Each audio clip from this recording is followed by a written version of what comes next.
नमस्कार फ्रेंड्स, आज बात करते हैं एक बहुत ही इंपॉर्टेंट टॉपिक के बारे में कि आपको लो बैक पेन में एमआरआई कब कराने की जरूरत है। और यही एक डायलेमा है जिससे सभी पेशेंट सफर करते हैं जो हमारे पास आते हैं लो बैक पेन के, कि उनको कब एमआरआई कराना चाहिए या कब नहीं कराना चाहिए। अगर आपकी रीसेंट ऑनसेट पेन है, पिछले 5 दिन 7 दिन 10 दिन की पेन है और वो सिर्फ बैक में है, पैर में नहीं जा रही है, तो आपको एमआरआई कराने की जरूरत नहीं है। कि सिंपल स्प्रेन होते हैं जो 5 से 10 दिन सिंपल एनाल्जेसिक और मसल रिलैक्सेंट खाने से ठीक हो जाते हैं। पर अगर ये पेन आपके पैर में जा रही है, खड़े होने पे पैरों में सुनपना आ रहा है, वीकनेस आ रही है, या बिल्कुल खड़े नहीं हो पा रहे हैं, या नाइट पेन है, तो आपको एमआरआई की जरूरत है। ये तो बात है जिन पेशेंट को एक्यूट पेन है, दैट मीन्स 5-7 दिन 1 हफ्ते पुरानी पेन है। पर एक बड़ी कैटेगरी उन लोगों की है जिनको बरसों से दर्द है और जब वो हमारे क्लिनिक में आते हैं तो उन्होंने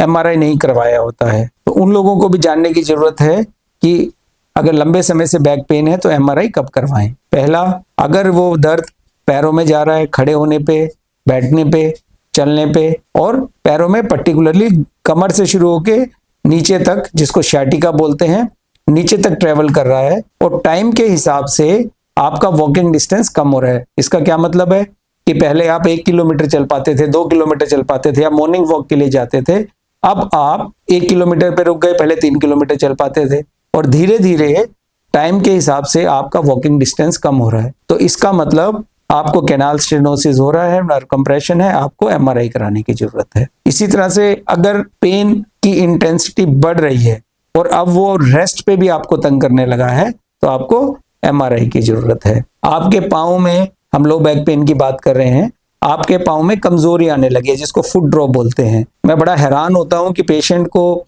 कमजोरी आ रही है हिप ज्वाइंट पे या नी ज्वाइंट पे या एंकल ज्वाइंट पे, वो अपना पाँव नहीं उठा पा रहे हैं, या चल रहे हैं तो पाँव जमीन से रगड़ खा रहा है, जमीन से सट रहा है, और फिर भी आप अपना एमआरआई नहीं करा रहे हैं। तो जब भी आपको कमजोरी हो तो आपको एमआरआई कराना चाहिए। और तीसरा बहुत इंपॉर्टेंट पॉइंट है कि अगर आपको कौड़ा इक्वाना सिंड्रोम हो। कौड़ा इक्वाना सिंड्रोम का मतलब है जब आपके प्राइवेट पार्ट्स पे सुनपना आए, आपको लैट्रिन पेशाब की दिक्कत आए, या उसके कंट्रोल के में दिक्कत आए, तो आपको अर्जेंट एमआरआई कराने की जरूरत है। तो इन सब कंडीशन में आपको एमआरआई कराना चाहिए, क्योंकि आपकी डिस्क और आपकी स्पाइनल कैनाल कहीं ना कहीं कंप्रोमाइज हो रही है और इसमें रिकवरी होने के चांसेस खराब हो जाते हैं अगर आप इसको डिले करते हैं। तो कभी भी ऐसा हो तो आपको एमआरआई कराना चाहिए। लास्ट कैटेगरी है कैंसर पेशेंट्स की। जो कैंसर पेशेंट्स हैं जिनको बैक पेन था कैंसर की वजह से, अचानक अगर उनका दर्द बढ़ जाए,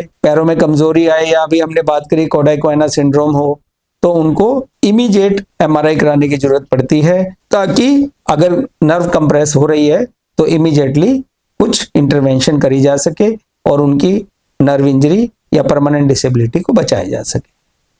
थैंक यू।